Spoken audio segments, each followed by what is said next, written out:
Hello বন্ধুরা, কেমন আছো সবাই? আশা করছি ভালো আছো, সুস্থ আছো। আমরাও ভালো আছি। তো আজ হচ্ছে শুক্রবার, এখন বাজে সকাল 10টা, না 10টা না, সরি 9টা। তো সকাল সকাল বাড়িতে রান্নাবান্না সেরে তিনজনে মিলে কোথায় বেরিয়েছি বলো তো? যাচ্ছি হচ্ছে আমাদের পিসিমণির বাড়ি, মানে পিসি শাশুড়ির বাড়ি, আর আমার হচ্ছে শাশুড়ি মায়ের ননদ বাড়ি। তো ঐশী তো ভীষণ খুশি, টোটোয় চেপে।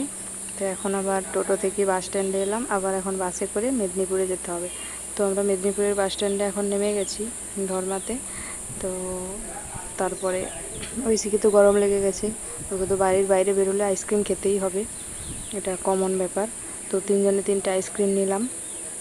প্রথমে ঐশী বললো আমি বাটি আইসক্রিম খাবো, তো আমি আর মা দুজনে চকোবার নিয়েছিলাম। তারপর আবার বলছে না আমি চকোবারই খাবো, বাটি খাবো না। তো ওই জন্য মা বাটিটা খাচ্ছিলো। আর তারপর দেখো আমরা চলেও এসেছি পিসিমণির বাড়িতে। ঐশী আর ঠাম্মি ওরা বাড়িতে ঢুকে গেল। আর এসেই দেখো ঐশী ও দিদিভাইয়ের সমস্ত খেলনাপাতি নিয়ে বসে গেছে খেলতে। আর আমাদের ভাগ্নি মানে ঐশীর দিদিভাই না, মানে ছোটোর থেকে যত খেলনা কিনেছে সব কিছু ওর গোছানো আছে এখানে মামা বাড়িতে।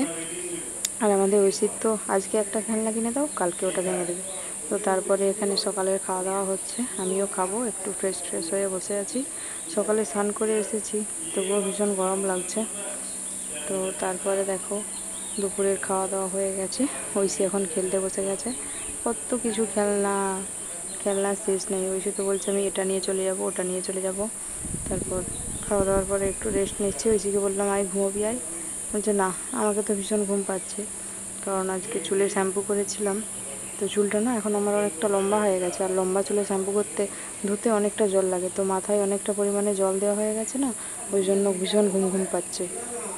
তো দুপুরবেলা একটু রেস্ট নেওয়ার পরে বিকেলবেলা বেরিয়েছি। দেখো বাড়ির চারপাশটা কি সুন্দর, মানে পুরো পাতাবাহার গাছে ভর্তি, অনেক রকম গাছ লাগিয়েছে আমার দিদিভাই।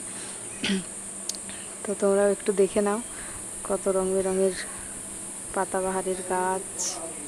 এই দেখো এই ছোট্ট জায়গার মধ্যে একদম বাগান সাজিয়ে রেখেছে, কত ফুল, কত পাতাবাহারের গাছ। আর সব থেকে একটা বড় কারণ হলো এই যে আমরা এখানে গাছে কাঁঠাল ধরেছে, এই যে দেখতে পাচ্ছ, আমরা এখান থেকে কাঁঠাল নিয়ে যাব বাড়িতে। তো পিসিমণি এতগুলো পেড়ে রেখেছে বাড়িতে, আবার কাছে 2-3টে হয়েও রেখেছে। তো এই যে দেখো পিসিমণির একটা বাড়িতে ছোট্ট রকম দোকান রয়েছে, ওখান থেকে টুকটাক কয়েকটা জিনিস নিয়েছি। আর বিকেলবেলা এখন একটু রাস্তায় হাঁটাহাঁটি করছিলাম। তো মেঘও ধরেছে বেশ, একটু একটু মনে হয় বৃষ্টি হবে, বৃষ্টি আর হলো না। তো যাই হোক ঠান্ডা ঠান্ডা বাতাস দিচ্ছিল।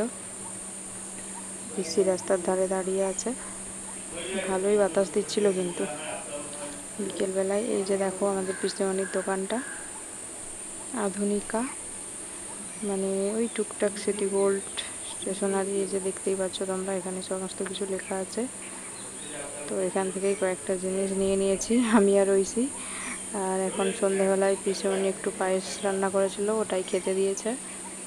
তো আমি এখন ওটাই খাচ্ছি। আর ঐশীকে পাঁপড় ভাজা করে দিয়েছি, ও তো আর এইসব খাবে না, ওর আবার মিষ্টি জিনিস চলে না। তো ঐশী আর ওর ঠাম্মি দেখো বসে বসে পাঁপড় ভাজা খাচ্ছে। আর এইদিকে ঐশীর ঢং দেখো,